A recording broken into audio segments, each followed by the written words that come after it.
नमस्ते मित्रों, क्या हिंदू धर्म में मांस खाना मना है?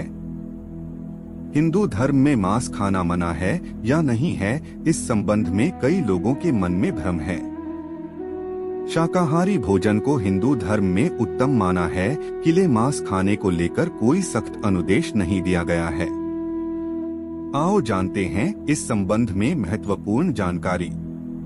वीडियो में आगे बढ़ने से पहले हमारे YouTube चैनल एटू मोटिवेशन को लाइक सब्सक्राइब करें और कमेंट में जय श्री राम लिख दे, आपका कल्याण ही कल्याण होगा।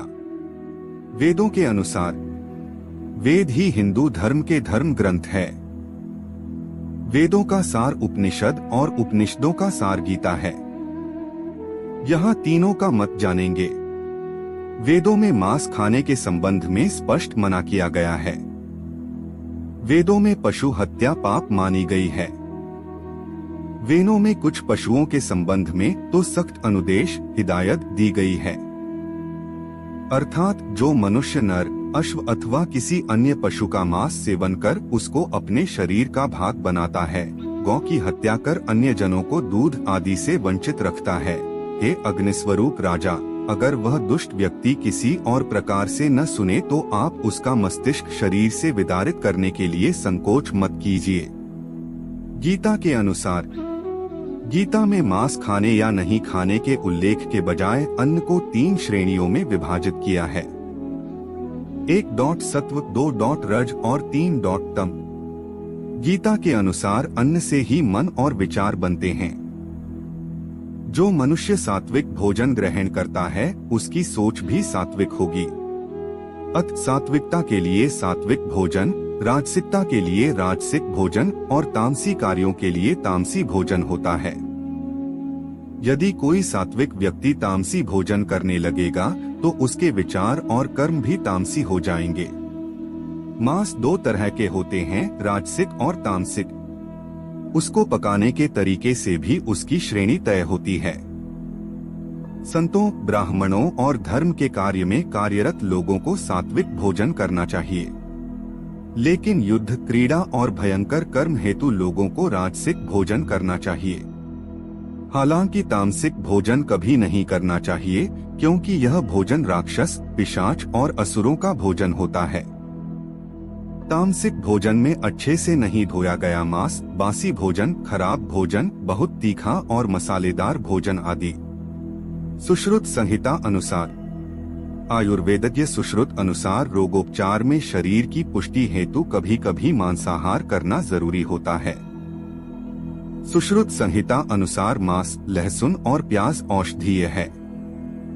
औषधि किसी बीमारी के इलाज हेतु होती है, आपके जिह्वा के स्वाद के लिए या इसका नियमित सेवन करने के लिए नहीं होती है। आज भी मछली का तेल, सांप के जहर से अनेकों औषधि का निर्माण होता है। इसी तरह बकरे की हड्डी के रस और खरगोश के खून का भी औषधि उपयोग होता है। इनके उचित सेवन से रोग नष्ट होते हैं। इस तरह यह देखा गया है, किसी विशेष रोग में कुछ पशुओं के मांस, हड्डी या अन्य अंगों का उपयोग होता है। पशु बलि प्रथा। देवताओं को प्रसन्न करने के लिए बलि का प्रयोग किया जाता है। बलि प्रथा के अंतर्गत बकरा, मुर्गा या भैंसे की बलि दिए जाने का प्रचलन है। हिंदू धर्म में खासकर मां काली और काल भैरव को बलि चढ़ाई जाती है। विद्वान मानते हैं कि हिंदू धर्म में लोक परंपरा की धाराएं भी जुड़ती गईं और उन्हें हिंदू धर्म का हिस्सा माना जाने लगा। दरअसल बलि प्रथा कभी भी हिंदू धर्म की देना नहीं है। बलि प्रथा का प्रचलन हिंदुओं के शाक्त और तांत्रिकों के संप्रदाय में ही देखने को मिलता है, लेकिन इसका कोई धार्मिक आधार नहीं है। शाक्त या तांत्रिक संप्रदाय अपनी शुरुआत से ऐसे नहीं थे, लेकिन लोगों ने अपनी इच्छाओं की पूर्ति के लिए कई तरह के विश्वास को उक्त संप्रदाय में जोड़ दिया गया। पशु बलि की यह प्रथा कब और कैसे प्रारंभ हुई कहना कठिन है, लेकिन इतना तो तय है कि यह वेद, गीता, उपनिषद या पुराणों की देन नहीं है। 2 मार्ग है, आत्मा और शरीर का। अतः आपने सामने 2 मार्ग है, पहला है आत्मा का मार्ग और दूसरा है शरीर का मार्ग। यदि आप आत्मा के मार्ग पर चलना चाहते हैं तो आपको अपने जीवन में सात्विक भोजन, गुण और कर्म को अपनाने की जरूरत होगी।